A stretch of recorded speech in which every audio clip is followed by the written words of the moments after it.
ni Vice President Sara Duterte, nakikinig po sa mga politiko sa Kongreso at sa Senado at sa OBP. Nakikinig po ito. Diyos ko! Naku po, BP Sara. Putang ina, lagot ka. Sinungaling yan. Hampas lupa yan. Hampas lupa yan si Rizon Tiveros at Antonio Trillanes para presidente at vice-presidente. Hay naku po! Diyos ko! Putang ina talaga, Riza at si Sani, putang ina talaga, Hontiveros at si Trillanes.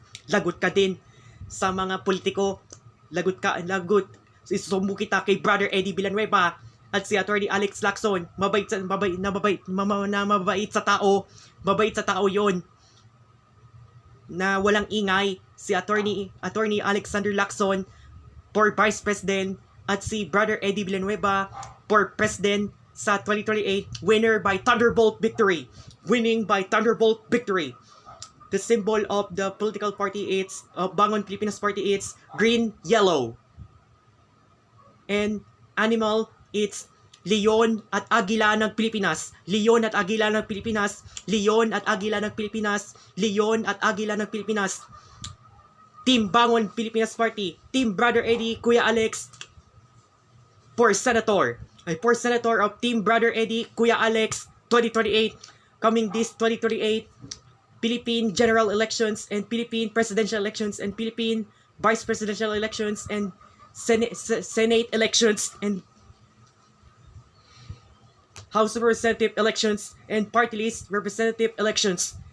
God bless you all 2028 Philippine General Elections. God bless you all by God period and healing their land and healing the Philippines. The Philippines is for Christ. Puri na Panginoon na makapanginak Diyos. Salamat kung may nakikinig po ito, nagsisigaw at minura ito si nagsisigaw at minura ito si ni Tatay Digong nung 2016 nung siya ng presidente. Si Tatay Digong Rodrigo Duterte pinagmumura, pinagsisisi, galit at inggit nung 2017. At si BP Sara Duterte, naku po, nasa nakukulong sa International Criminal Court sa Hague, Netherlands. Umuwi na si Tatay Digong, sana all. Naku po, Diyos Mariusip ka pa. Ibalik na si Tatay Digong sa Pilipinas, nakatira sa Davao City. Sana all po ito. Ang impeachment complaint